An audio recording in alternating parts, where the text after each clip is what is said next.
Salut à tous, le journal du foot de ce samedi 10 octobre, J-1 avant France-Portugal, match déjà décisif pour la conquête de la première place dans ce groupe en Ligue des Nations.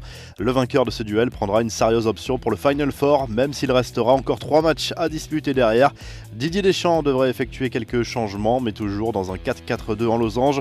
Pogba et Griezmann devraient débuter, cette fois Eduardo Camavinga pourrait commencer sur le banc.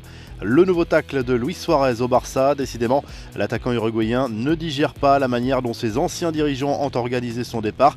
Évidemment, je n'ai pas très bien pris la décision du club, surtout dans la forme. Ce furent des jours où je suis passé des pleurs à une situation où j'ai été à nouveau valorisé comme joueur.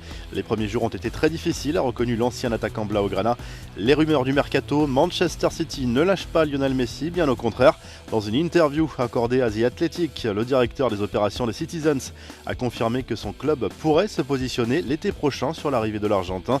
Il y a bien une condition indispensable pour que cette opération se réalise, que Messi ne prolonge pas son contrat en Catalogne.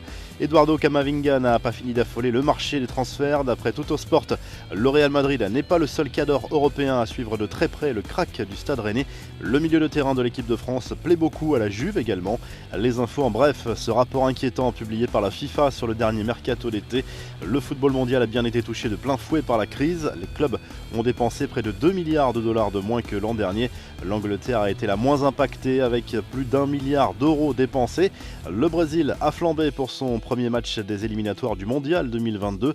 Victoire 5-0 la nuit dernière de la Seleção contre la Bolivie. Neymar, double passeur décisif, a réalisé un bon match et ses douleurs au dos ne l'ont pas vraiment gêné. Place désormais au Pérou mardi pour un remake de la dernière finale de la Copa América. Zlatan Ibrahimovic débarrassé du coronavirus 2 semaines après avoir été testé positif. L'attaquant de l'AC Milan est désormais guéri et devrait pouvoir disputer le derby contre l'Inter le 17 octobre. Enfin, Cristiano Ronaldo a présenté ses nouveaux crampons spécialement créés par Nike. Le sponsor de la sélection portugaise a fabriqué la CR100 pour célébrer la barre des 100 buts franchis par la star de la Juve avec son pays.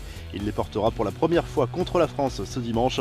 La revue de presse direction l'Italie où le Corriere dello Sport consacre à nouveau sa une à l'énorme polémique autour de la rencontre entre la Juve et le Napoli qui n'a pas pu se disputer dimanche dernier en raison de 2 cas de Covid détectés dans le camp napolitain. Les deux clubs campent sur leur position. La vieille dame veut gagner sur tapis vert. Naples veut un report de la rencontre. La Gazzetta dello Sport propose notamment une interview de Théo Hernandez dans laquelle il encense Zlatan Ibrahimovic. Le latéral français de l'AC Milan évoque également ses ambitions personnelles. Il veut continuer à grandir avec les Rossoneri. En Espagne, le journal Sport se penche sur l'avenir d'Ousmane Dembélé dont le contrat court jusqu'en juin 2022. Si le Français refuse de rénover son contrat dans les mois à venir, le club blaugrana pourrait tenter de le vendre dès le mois de janvier afin de récupérer une indemnité de transfert conséquente, d'autant qu'un départ de l'ailier français faciliterait les signatures de Memphis Depay et d'Eric Garcia cet hiver. Vous retrouvez l'actu foot sur topmercato.com, l'appli Top Mercato et à très vite pour un nouveau journal du foot.